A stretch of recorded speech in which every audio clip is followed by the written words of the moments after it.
Not going quietly, Roseanne takes aim at enemies, including co-star Sara Gilbert, by Carmine Sabia Entertainment News for MadWorldNews.com. If you thought that Roseanne Barr was going to remain silent after being fired, then you don't know Roseanne. A day after being unceremoniously given the boot from her hit ABC show, the 65-year-old comedian came out firing, with both barrels taking on her enemies with expert precision. Barr took responsibility for her tweet to Valerie Jarrett, who served as an aide to former President Barack Obama, that likened her to a mix between the Muslim Brotherhood and someone from the movie Planet of the Apes, but she did blame her use of the sleep aid Ambien for her tweet. "Guys, I did something unforgivable, so do not defend me," she wrote in a since-deleted tweet on Wednesday. It was 2 in the morning and I was Ambien tweeting. It was Memorial Day too. I went too far and do not want it defended. It was egregious, indefensible. I made a mistake. I wish I hadn't, but don't defend it, please. "I think Joe Rogan is right about Ambien," she said, "not giving excuses for what I did," tweeted, "but I've done weird stuff while on Ambien. Cracked eggs on the wall at 2 a.m., etc." Barr is set to appear on Rogan's podcast, The Joe Rogan Experience, on Friday. Barr also took on her Roseanne co-stars as they threw her under the bus in a blink of an eye. Roseanne's recent comments about Valerie Jarrett and so much more are abhorrent and do not reflect the beliefs of our cast and crew or anyone associated with our show. "I am disappointed in her actions, to say the least," Sara Gilbert, who played Darlene Connor on the show, wrote. "This is incredibly sad and difficult for all of us, as we've created a show that we believe in, are proud of, and that audiences love, one that is separate and apart from the opinions and words of one cast member." There's her tweet. "Wow, unreal," Barr responded as she watched a woman whose career she made take her apart.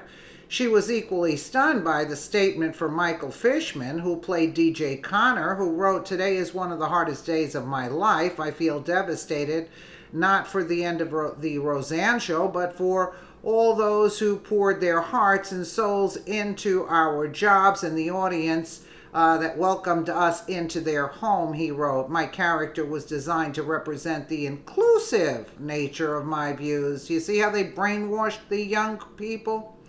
"To represent portions of society often marginalized.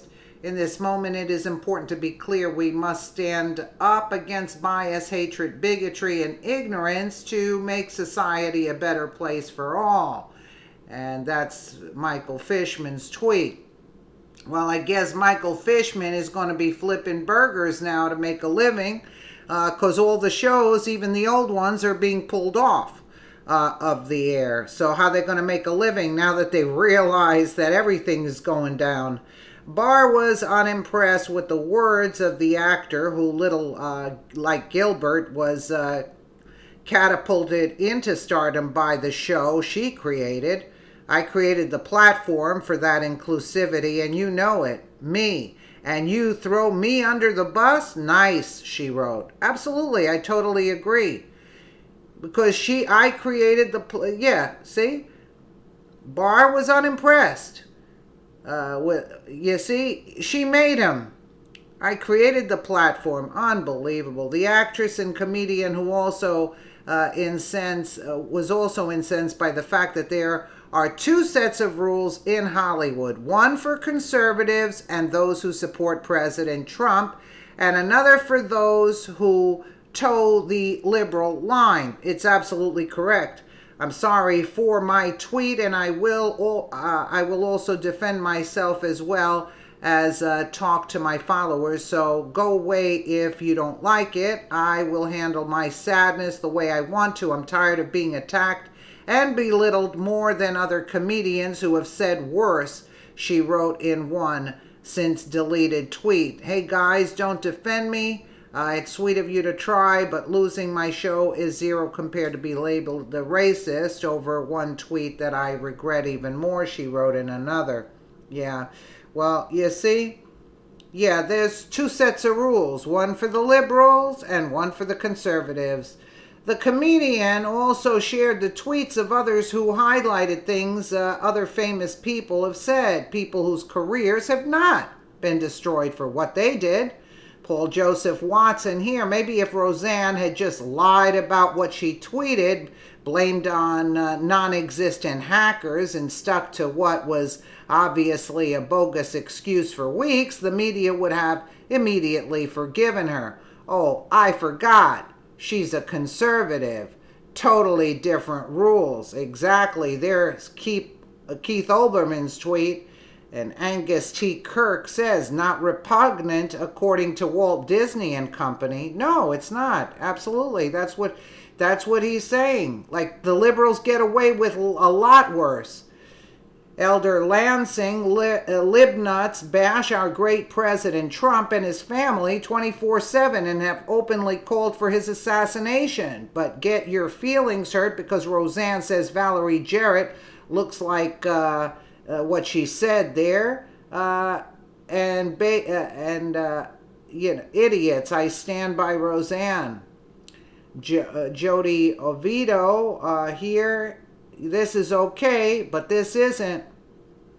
Spinoza Rose. When Trevor Noah's anti-Semitic tweets came to light, Don Lemon collected a panel of comedians who reassured us that this is just what comedians do. Tonight, Don feats Roseanne's punishment as justice incarnate. What's with the double standard, CNN? I'd like to ask that too, but we all know about CNN. It is understandable that many people found Barr's tweets offensive, whether she meant it as a race quip or not, only she knows, but one thing is certain, the amount of forgiveness Hollywood gives someone for saying something offensive depends on how far on the progressive scale their politics are. Absolutely correct, right? So Roseanne started that show. She gave this Michael Fishman, the idiot, who whether he was on the show or not, we could care less, and Darlene, the other nut job here, you know what I'm saying? Well, now you're going to be flipping burgers because I guess you ain't going to have a job now. You're not going to have any revenue coming in from the old shows like you did. Maybe you should have thought twice about knocking it. But listen, they were just egging Roseanne on. Roseanne made the tweet. She had taken the Ambien. Yeah, all right. I'm not saying, but that's humor. Well, why does she have to make excuses? Why? And these these people on CNN and Olbermann and everybody else, they don't get anything done to them. But yeah, again, it depends on who you're supporting. That's the whole thing. It's just a shame. That's all I have to say. But you see how they just turned on Roseanne automatically? Roseanne was the star. Without Roseanne, it'd be no show. That's it. Absolutely. Let me know what you guys think in the comments below. And again, thank you so much for watching.